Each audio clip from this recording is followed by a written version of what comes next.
actual. Hoy en esta semana de abril, estamos ya en el 10 de abril, un mes que está siendo extremadamente sacudido por los acontecimientos proféticos. Y qué momento para hablar de un tema precisamente, porque hemos estado hablando en todos estos programas de los acontecimientos proféticos, pues titulemos este tema Tiempos proféticos, por el momento trascendental que está pasando en esta semana de abril, previo a la entrada de lo que conocemos como la Semana Santa y también, ¿por qué no?, la Pascua judía, que también se prepara para entrar precisamente también en la parte final de la próxima semana. Vamos a prepararnos entonces en este momento con la palabra del Señor, y precisamente por los hechos y los acontecimientos que están pasando, déjeme compartirle la lectura de la Biblia, pero desde la óptica hebrea, es decir, he pasado antes de preparar este programa, sacando la traducción, haciendo la transcripción directamente del hebreo, para que entendamos los acontecimientos proféticos que estamos viviendo en este momento, o ese tiempo profético en que estamos viviendo en estos momentos. En Mateo, que en hebreo se dice, Matthew 24, 7, 10 dice así: porque la gente peleará uno contra otro, y naciones harán la guerra una contra otra, y habrá hambrunas y terremotos en varias partes del mundo, y todo esto será solo el comienzo de los dolores de parto. En ese tiempo ustedes serán arrestados y entregados para ser castigados y muertos, y toda la gente los odiará por mi causa. En ese tiempo final, a muchos les tenderán trampas para que se traicionen y se odien unos a otros. Dios bendiga su palabra. Impresionante esa última parte de la traducción, porque en las últimas 2 semanas que he estado compartiendo, una en Odessa y la otra en Atlanta, Georgia, hablábamos del cumplimiento a la perfección de estas palabras de nuestro precioso Señor Jesucristo, Yeshua HaMashiach en hebreo, donde exactamente se está cumpliendo a la perfección a través de las redes sociales en este momento. Las redes sociales es el fiel cumplimiento donde se está cumpliendo este pasaje, estas palabras benditas de Yeshua, de Jesús. Porque es allí precisamente donde se están poniendo trampa.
Se le manda mensajes a los predicadores, a los siervos de Dios o a los buenos cristianos. Se les manda mensajes, pero con doble sentido. Y algunas veces picándoles para sacarlos de quicio y ver qué responden. Y al responder, inmediatamente utilizan esas mismas palabras como una forma de traición para que reaccionen y comiencen a pelearse con otros hermanos. Exactamente eso es lo que está pasando. Se pondrán trampa para que finalmente se odien unos a otros. Déjenmelo repetir esa última parte. Dice, y toda la gente los odiará por mi causa. Y en ese tiempo a muchos les tenderán trampa para que se traicionen y se odien unos a otros. Lamentablemente, E increíblemente nuestro pueblo evangélico, tal vez por falta de no humillarse y no pedir la dirección del Espíritu Santo con el espíritu de discernimiento, están cayendo en trampas y a veces, en lugar de compartir en las redes sociales las benditas buenas nuevas del Evangelio, las buenas noticias, nos tienden trampa para que comencemos a pelearnos en días de fiesta, si debemos de celebrar esto, y si no debemos de celebrar esto, y si hacemos esto está malo, y si no hacemos lo otro está malo, y nos ponen exactamente esa trampa. Es decir, es el mismísimo Satanás a través de su demonio de falsos profetas, quienes están exactamente usando los aires de las redes sociales, porque recuerden que ellos son espíritus también, necesitan personas bajo la influencia de ellos mismos para utilizarla y utilizar los aires y hacer que nos peleemos unos a otros. Impresionante cómo este pasaje se está cumpliendo a la perfección. Pero, sin embargo, lo que yo quiero tocar es el momento profético de los acontecimientos extraordinarios que están pasando en esta misma semana de abril. Los hechos trascendentales, sin lugar a duda, están pasando a lo largo en todos los hechos que estamos viendo. La situación, como hablamos en el programa anterior sobre la crisis migratoria, se está volviendo completamente, ¿cómo se puede decir?, inmanejable. La situación es tan grave en la primer potencia del mundo, como es los Estados Unidos de América, donde ya le costó el puesto a la misma secretaria de Seguridad Nacional, una dama que se le podía ver como la dama de hierro de Inglaterra. Finalmente sucumbió, no pudo hacer frente a la crisis que está viviendo en este momento Norteamérica, con las miriadas de inmigrantes que vienen rumbo hacia la frontera, y donde en este momento los albergues en múltiples de pueblos de la frontera, incluyendo el Valle de Río Grande, Texas, han colapsado completamente. Mostraban, por ejemplo, los noticieros en fronteras como Los Nogales, donde los inmigrantes que lograron entrar y que están en un proceso, al no haber ya capacidades en los albergues, están a la intemperie en las calles. A todo esto se anuncian otras miriadas de caravanas que vienen en camino. La situación se ha vuelto completamente irremediable, en cierta forma, así se puede decir, donde las autoridades, es decir, el presidente mismo, no sabe en este momento cómo o qué se va a hacer para detener esta situación. Aunque, como dijimos en el programa anterior, esta situación no solamente lo enfrenta, claro, Estados Unidos es la primera potencia del mundo, y ese es el enfoque número uno en este momento. Pero algo parecido, sin lugar a dudas, han estado viviendo los mismos europeos, mayoritariamente los griegos, y también los países de Europa del Este, pegado a Turquía, donde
han estado, como Macedonia, han estado enfrentando esta situación dificilísima para ellos, de miriadas de migrantes. Esta situación va a seguir creciendo. Sencillamente no se ve en el horizonte una solución rápida.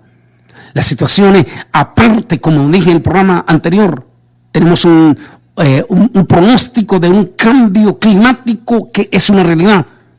Como dijo un científico en una entrevista que le estaban haciendo en CNN, él dijo, este cambio climático es irreversible. Es decir, no hay forma de parar lo que ya se viene encima. Es como que si estuviésemos hablando en este momento de la gran tribulación. Algunos, e inclusive, están diciendo que a lo mejor ya estamos en la gran tribulación. Sin embargo, tal como leímos aquí, estos solamente son principios de dolores los que está hablando el Señor. O lo que diríamos algunas veces la pretribulación podría ser. O otras palabras, principio, lo mismo, principio de parto, principio de dolores. Sin ninguna duda, es impresionante, es difícil, no hay manera. Entre toda esta situación crítica, mientras los países, como en este caso Estados Unidos, cierran su frontera, ¿por qué? Porque dice, no podemos.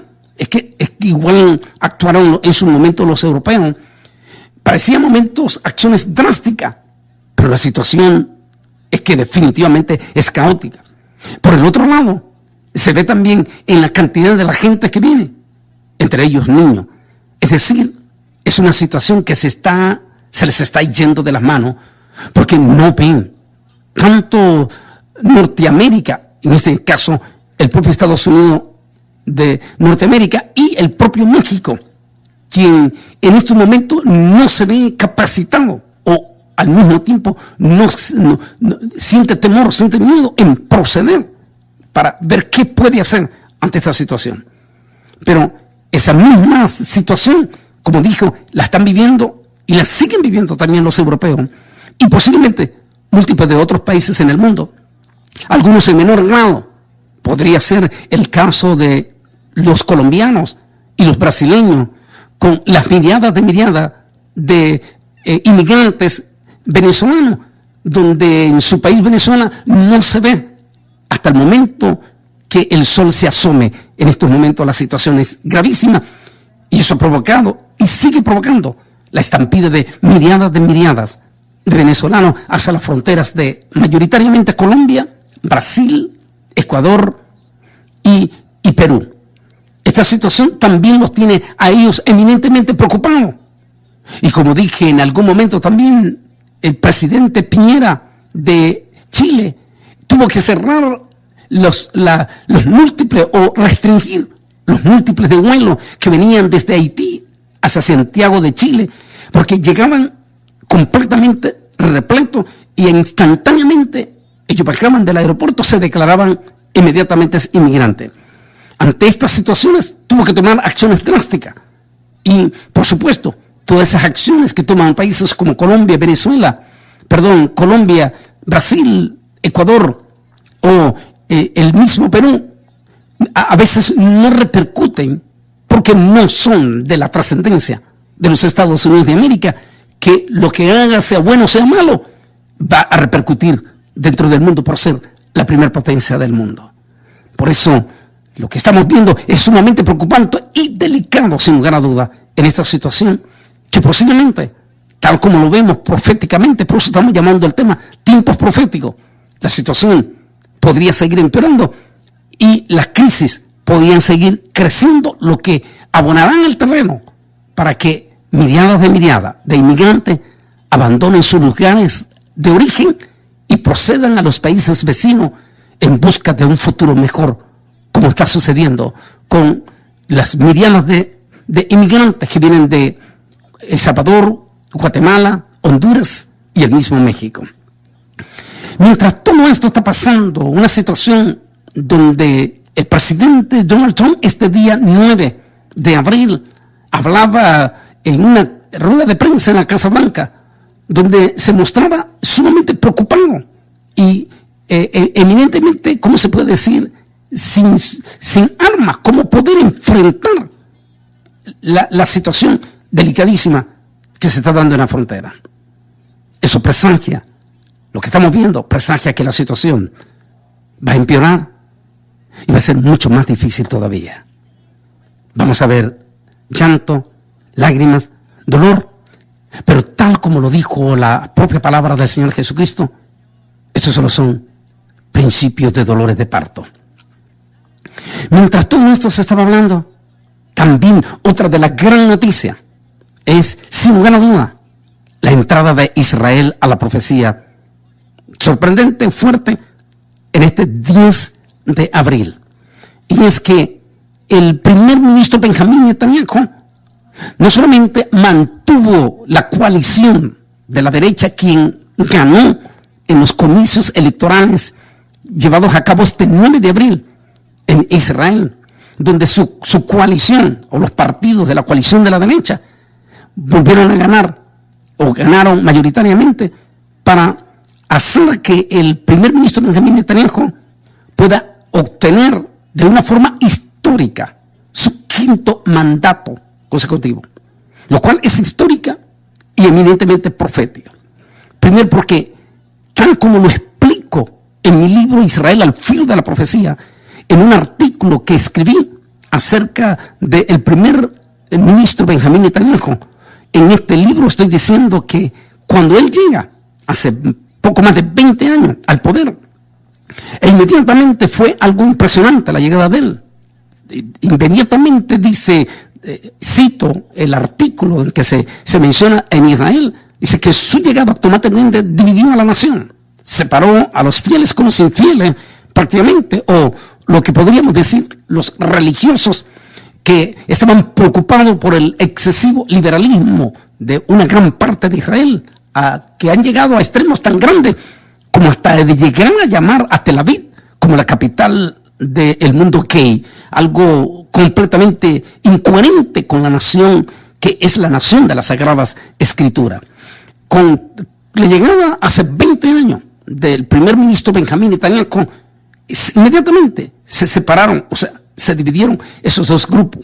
La intriga, y decía, tal como el artículo mucho más amplio que escribo en mi libro Israel, el filo de la profecía, donde dice que desde ese momento se ha mantenido bajo la intriga, bajo las divisiones, bajo los pleitos en todos aspectos, pero se ha mantenido.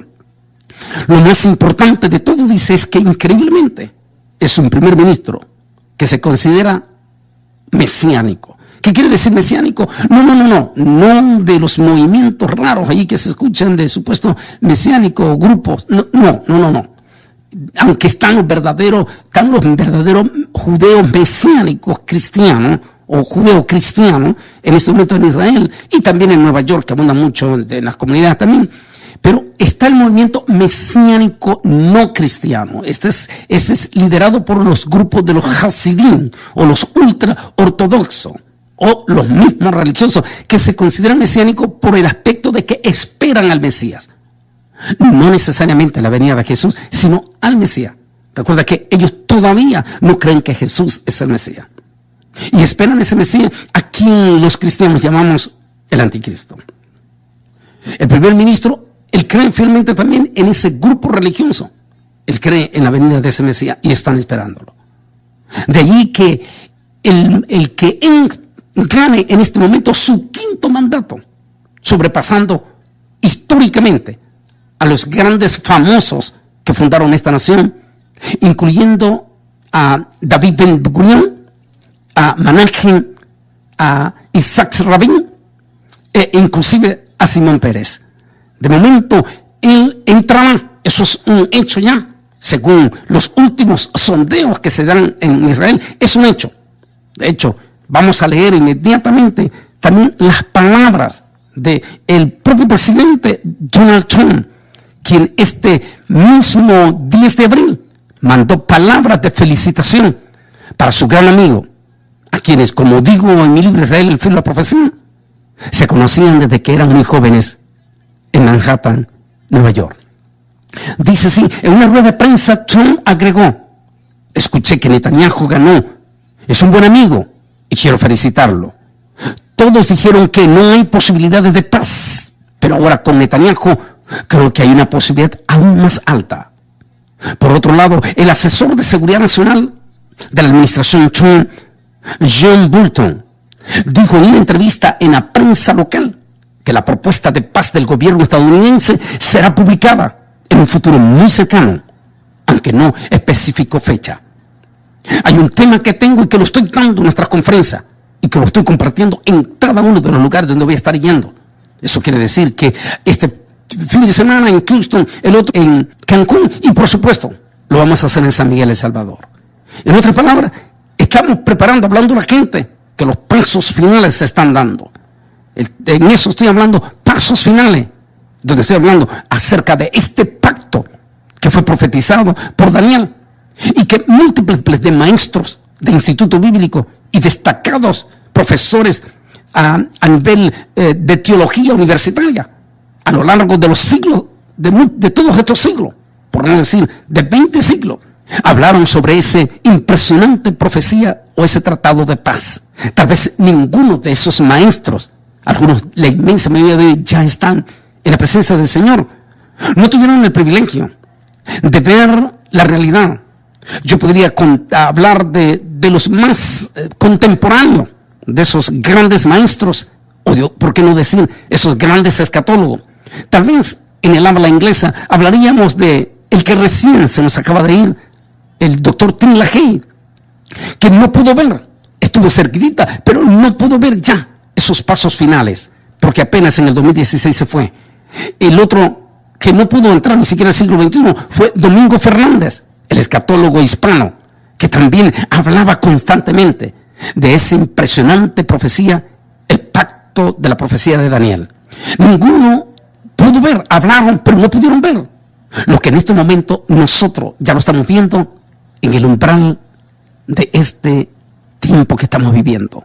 Es decir, hoy, nunca antes, tal como lo explico de una forma mucho más amplia en el tema pasos finales, donde estoy hablando de la proximidad de este pacto y los pasos que se han dado de una forma impresionante para que ese pacto esté a la puerta, a la vuelta de la esquina. Impresionante. Definitivamente, Trump parece ser el hombre que se adelanta a ejecutar esa gran profecía que ninguno de los líderes mundiales lo pudieron llegar a hacer. Con el triunfo del primer ministro Benjamín Netanyahu, ineludiblemente ese camino queda allanado. Por supuesto, hay una enorme preocupación en lo interno. Decía el periódico Aurora de Israel en un artículo semanas atrás, donde decía que ineludiblemente el pueblo evangélico de América, estoy citando ese artículo que ellos sacaron, decían que ineludiblemente el pueblo evangélico de América es el mejor amigo con que cuenta en este momento el presidente Donald Trump y el mayor impulsor para que Donald Trump ejecute ese pacto que se aproxima. El periódico Aurora de Israel, en el artículo, decía que a pesar de que los evangélicos tienen total y absoluto respaldo hacia el pueblo de Israel en la administración de Donald Trump, increíblemente, la comunidad judía en Estados Unidos no está dando ese respaldo y se hace más bien del otro lado, es decir, demócrata, porque sienten cierto nerviosismo. Interesante y también preocupante que la misma comunidad judía en Estados Unidos está un poquito nerviosa ante esos pasos que se están dando. Expertos políticos de Israel dicen que están al mismo tiempo como cuando nosotros nos agarramos la mano y nos apretamos, están pendientes cuál va a ser ese proyecto de paz que va a presentar el presidente Donald Trump.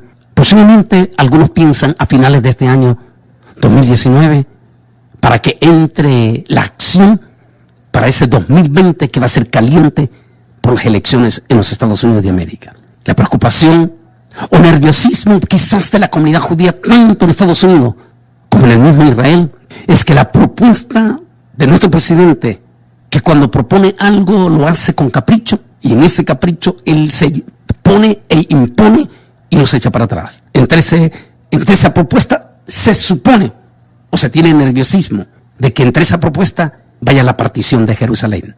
Aunque recuerde, tal como lo digo en mi libro Israel al filo de la profecía, de acuerdo a la profecía de Juan en Apocalipsis capítulo 11, versículo 1 y 3, Jerusalén entrará en esas negociaciones de ese pacto de paz.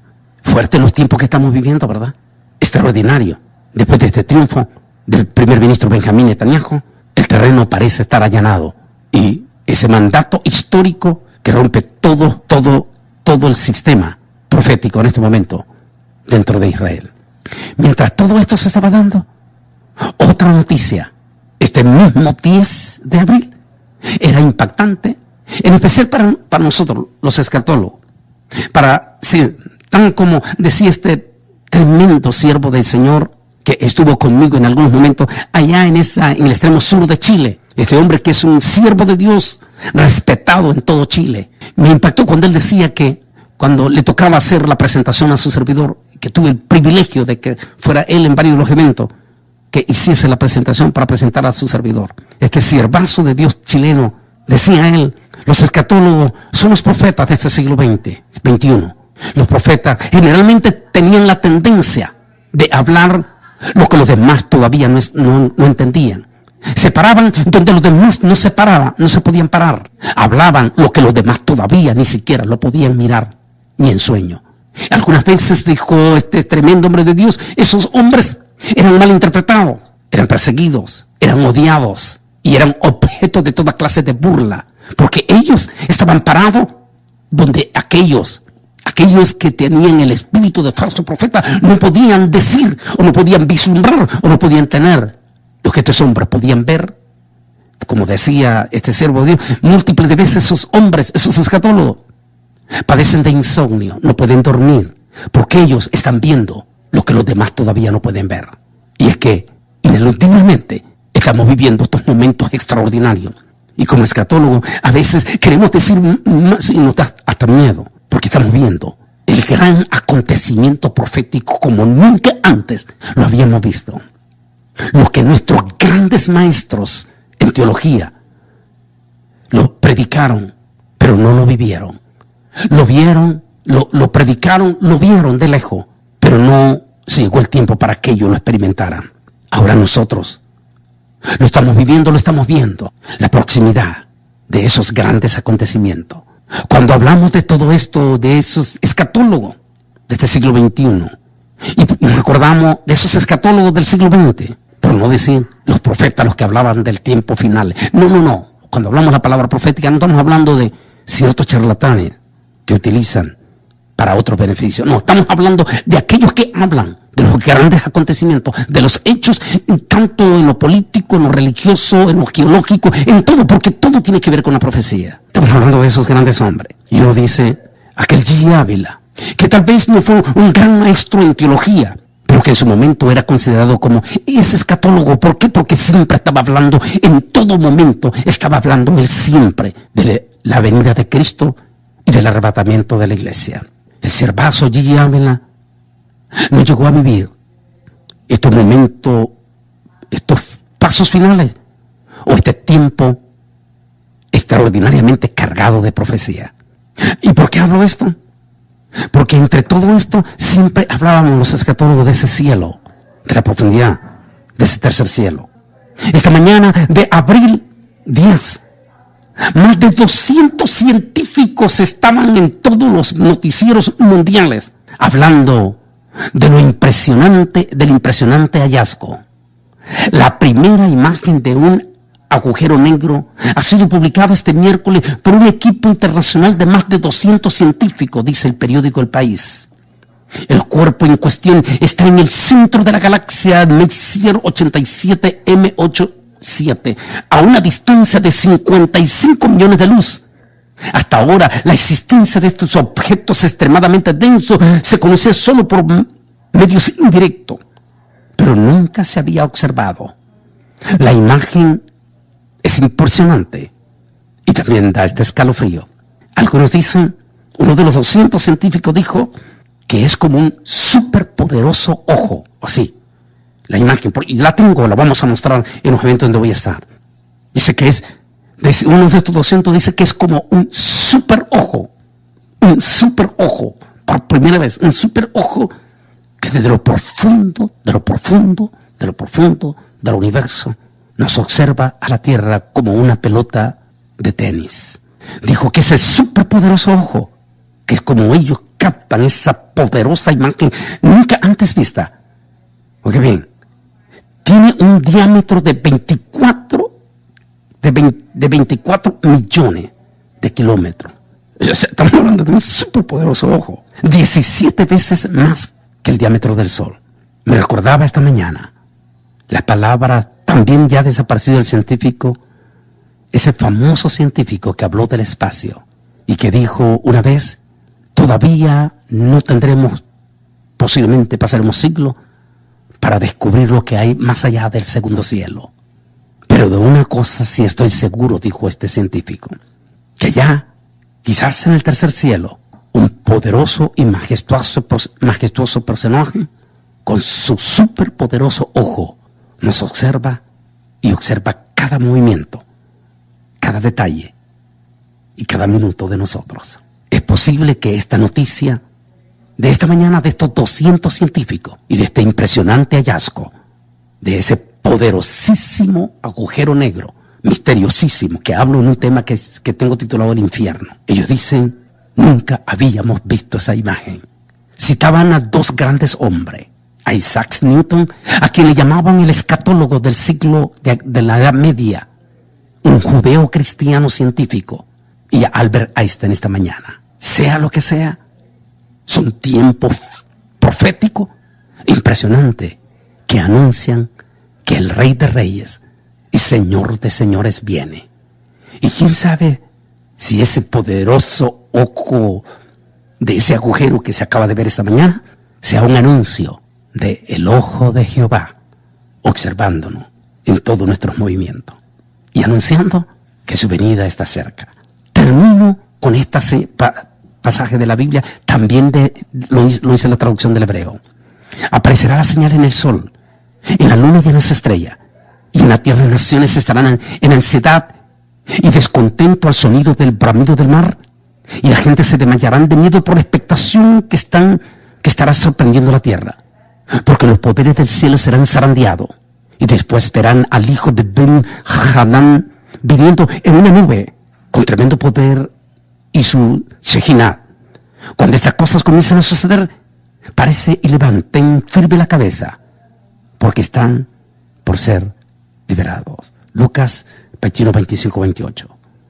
Mis hermanos, mis amigos, mi gente que nos está escuchando, no perdamos el tiempo en pelear, ni caigamos en las trampas de los demonios que nos ponen trampas en las redes sociales para que nos matemos, nos odiemos en las redes sociales entre nosotros mismos. Recuerde, ya Jesús habló de eso. Es algo disfrazado, manipulado totalmente por el mundo mismo de las tinieblas. No entremos en eso, no caigamos en esa trampa. Solo aprovechemos este momento para compartir los unos con los otros en las mismas redes sociales las inquietudes de que el Rey de Reyes y Señor de los Señores cada vez se está aproximando más, y que lo mejor de todo es buscar a nuestra familia y a nuestros amigos y acercarnos a la iglesia. Créalo o no lo crea, acéptelo o no lo acepte,